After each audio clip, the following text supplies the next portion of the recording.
Hey, what's going on, everybody? We would like to welcome you back to our YouTube channel, Marriage still Still matters. Matters. All right, check this out. It is hard to believe that we just celebrated 30 years of marriage. August 30th, we renewed our vows, and we did our vow renewal, 30 on 30. 30 on 30. Yep. 30 30 on August years. 30th. August 30th, 30 years of marriage. Yep. 1995. We actually got married August 27th, 1995. We were babies. Well, you robbed the cradle. I was a baby. She's older than I am. Don't believe that, y'all. But anyways, it's amazing, and we thank God for the opportunity to be able to renew our vows, and we're going to upload it. It was recorded, beautiful Cinematography. cinematographer, Graffiti. fee, And I actually uploaded it already on social media. okay. All the channels, Facebook, not YouTube, but Facebook, Instagram, and TikTok. Oh man, so Some yeah, you get footage. an opportunity to see our ceremony. It was beautiful. It was wonderful, and I thank God for the opportunity to be able to marry you again and recommit our vows once Yeah. again. It has been a wonderful journey. We have had sorrows, we've had tears, we've had frustrations, we've had doubts, we have had. We've gone through every emotion being married, and I think that we faced everything in our marriage that came to tell us that marriage wasn't worth it. Yep. And that's hence where we got the name from, Marriage Still Matters, because there were times where during the course of our marriage, we felt like it did not matter. But when we put God first, we saw how much it did matter. So tonight we're going Yep. to talk about a little bit of what we learned in the 30 years of being married. What was some of the most important lessons um, that we would pass on, or that we would share? And we really believe that we've been called to a marriage ministry, being called to be able to share and encourage and challenge those to hang on in there, encourage those while they're in it, and inspire those that look forward to being married. So I'm going to let my wife kind of dig in. So, babe, in this 30 years of marriage, what are one or two things that you've learned, or that really have that are more of a value to you now than the first couple of years? Yeah. I guess Yeah. I'd say it like that. So I have learned so many lessons about marriage. So many. One of the top things that come to mind for me is oftentimes I would find myself looking at the flaws, right? You know, Whose flaws? your flaws. My flaws?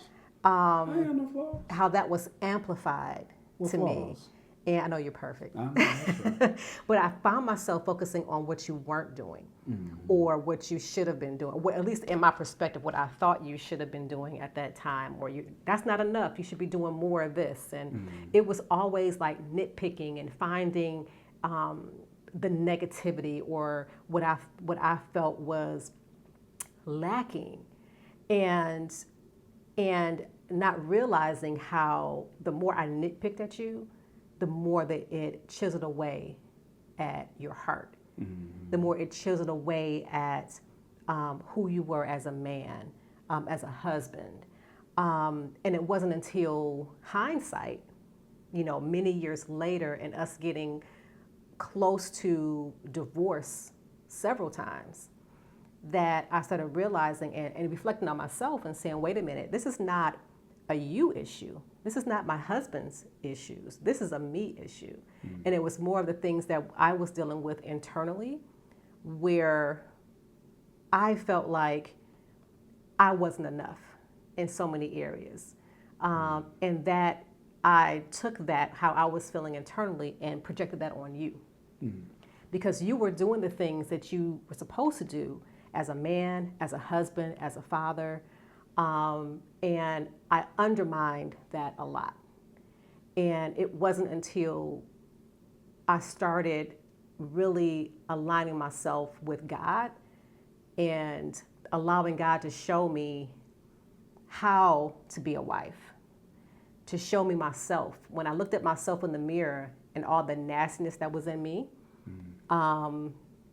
it was ugly, and I hated what I saw on the other side of that mirror. Yeah. There's a scripture in the Bible that says that a man's ways is, perfect in his own eyes. And so I kind of resonated with that to think, oh, well, it's not me. It's all you.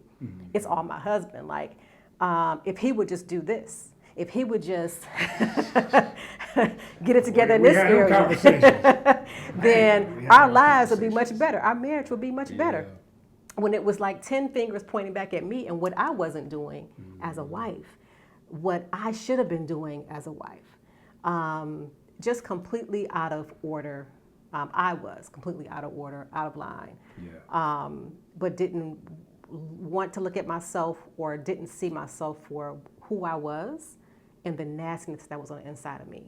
And so that's why I understand now how important it is to have God as the center of my life, first and foremost, because I couldn't love you until I started to learn how to love God.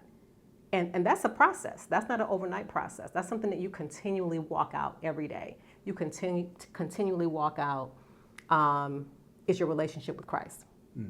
And as you get closer to God and allow him to chisel away those nasty things on the inside of you, the past hurts, the childhood issues, the things we pick up along the way just through life, that gets into our heart and gets into our spirit, and we spew it out on others. Oftentimes unknowingly, I was doing things that in my own eyes I didn't see, like what's the problem? What's the issue? But realizing now, as I look back, how nasty and grotesque those things It were. was very much so. I'm not going to even hold you up. Some of that stuff, I'm going to tell you something. Some of the things looking back at it now, and how when God really began to intervene into both of our lives, how we really recognized that, God, you're not in this. God was not in it. Even though we stood before a pastor, we stood before family, and we said, for better or worse, rich or poor, sickness and in health, to death do us part. When the poor came, we were ready to go. You're fine when you have finances, but when finances become an issue, all of a sudden, hey, I don't think I can do this because we're in the poor stage. Not realizing that the vows that we took, we were going to be challenged in everything, for better or for worse, for rich or poor, for sickness and in health, to death do you part. And once we started lining up, and this is what I share with people who are going through things in their marriage. I'll ask them, I said, we have an instruction manual for everything. We have an instruction manual for our TVs, for our cars come with instruction manuals. Everything comes with an instruction manual. And I said, marriage comes with an instruction manual. It's the word. If God instituted marriage, God is the one that designed it, he instituted it, he created it, and he gave us the book on it. The problem was we didn't read the book completely on what he said about marriage. So we started handling each other based on how we felt we should do it, and not based on what God said. So one of the greatest lessons I've learned in this 30 years is how vital it is to keep God centered, keep him in the front, keep him in the back, keep him in the center, keep him on the sides, because everywhere you look, you have to stay prayerful, you have to stay vigilant, because the adversary, the devil, is roaring like a lion, and the lion doesn't roar until he catches its prey. A lion doesn't, I'm about to preach. So a lion doesn't roar until after it catches its prey. Because you think about it, it has to sneak up on the prey first. That makes so much sense. So he sneaks up on you to try to devour you. And then when he got you, you realize you've been got because you're bleeding out and he done roar. And that's where another thing is, when the Lord showed me, he said, handle her like she belongs to me. After salvation and after we got saved, I began to realize how important it was to love you as Christ loved the church. And then when he said, you handle her like she belongs to me. Now, do we handle, think about that. If God gave us a gift personally, if God came down from heaven, which he did, he gave us Christ. He came down from heaven, God manifested in the flesh. So he came down from heaven. And just imagine God giving you this person as a gift and saying, love them beyond you. Love them past you. Yeah. Love them like I love you. Yeah. And I'm giving you the ultimate gift. I'm giving you sex. I'm giving you intimacy. I'm giving you procreation. You all can enjoy each other, enjoy the breast of thy wife and thy youth. He said, you can do whatever. This is my gift to you. And when we begin to realize and study that, we begin to treat each other like we were gifts from God. We begin to treat each other like we were special gifts from God. And so, in kind of wrapping it up, say this, that treating you like you were a gift from God, protecting us from the prounce of the enemy, prayer, fasting, and we had good mentors. Yeah. We had people that poured into us. And I mean, like, invested into us, poured into us, took time with us, let us know when our breath stink, let us know when our feet smelled, and let us know that it wasn't about us, it was about the other person. So I would say this in my close, babe, and I'll let you finish something out. I'll say this in this. Men, when the Lord said, love your wives as Christ loved the church and gave his life as a ransom, he meant that. When he said, women, submit yourselves unto your own husbands, he meant that.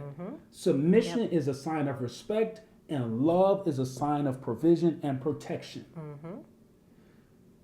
I'm done. I'm about to preach. I'm a pastor too, so I'm about to preach. And to the women, to the wives, a lot of times, oftentimes as women, when we hear that word to submit, that is a word that doesn't digest well with us. I'll say for me, I struggled with submission, and a whole lot of reasons I, could go down a rabbit hole on understanding psychologically why I had an issue with that. But now understanding that when I submit to my husband, I'm submitting to God. That's a form of honoring God. When I honor my husband, I'm honoring God. I honor God by honoring my husband, by submitting to my husband. But the word also says, wives and husbands submit one to another. In the fear of the Lord. In the fear of the Lord. So it's not that we are subservient to our husbands when we submit, but it's saying, okay, God, I am going to align myself with your word. I am going to, align myself under my husband as he's aligning himself under you. And I am going to honor and respect him as my husband, as my covering, as the father of our children. I'm going to honor and respect him in all matters, not just in his presence, but when I'm out of his presence as well, because that's what really matters. It's easy to honor and respect in their presence, but when you're away from them, are you talking about them negatively to your friends and family? Are you flirting with the opposite sex? Are you doing anything that is going to undermine or disrespect or dishonor your husband, whether you are in or out of his presence? Are you raising your voice at him when you get upset? Are you getting in his face when you have a heated argument? Are you threatening him? Are you putting your hands on him? Those are, she didn't do none of that. No, not at all. but she'd be like, just to be clear, never did that. But we know women who have and do. You hear it and see it all the time. Are you calling your husband out his name? Are you doing anything to verbally abuse, misuse, disrespect, verbally, physically, emotionally, all the areas? All that means something. And so you have to honor your spouse with everything in you. And when you do that, you're honoring God, because God instituted marriage. Yep. And if I would have known when we were very young, getting married, 30 years ago what marriage really was, I would have approached it differently. I would have had such a different understanding of what marriage is, what it's not. It's not the butterflies. It's not the. Well, we had butterflies. We had that, yes. We had Right. it. But when trouble came, because it was past the emotion. It was a choice. Yep. So when the butterflies went away, because woman, when you first they came out do. on that porch, I said, "Good Lord, have When he mercy." first met me, When I we were first met her, kids. she came out on the porch. I said, "Oh my God!" Whoo, whoo. I said, "Lord, I'm like, she mine." Yeah, and so we did have them. Yes. We yes. had those, but circumstances, children, because we had children young. Children got in the way, trying Yeah. to learn. And I thank God for those that tried to encourage us. But it wasn't until we got centered with Christ and got around people who had been through some things that told us how to handle them. Yeah. Now, those things went against how we felt because the feelings were respond according to how you feel. Say something, go out and do something. Yeah. And we've gone through all of those things, and you find out when you go out and you start flirting, or you cheat, or you do this, and you realize the damage that you cause, and you bring somebody else in. Hey, listen, while we're in the midst of this, we're getting ready to wrap up. Please like and subscribe. Yes. Bing! Right there. Please like and subscribe, because that really helps our channel. And I must say this, because we're getting ready to close. I know I'm getting ready to close this message out. I got to stop doing it because I feel like I'm That's preaching. the preacher in you, though. In my clothes. In my clothes. Yeah. And you say, Half hour later. In my clothes. In my clothes. You know what? Boy, he a preacher. Hey, listen. And so we want to apologize, because when our first set of videos, we promised the 50th person that we were going to do something special. 50th person, you have something. 50th subscriber 50th to our channel. subscriber. Yep. 50th, we saw that we hit our 50th subscriber, so we want to thank you, and we do have a gift coming for you. We just got to pull it up and see how we find out who you are. But we want to thank all those that have subscribed, because we really do believe that this is our call to encourage marriages. We do believe that this is our Absolutely. call to give back to marriages in any type of way that we can.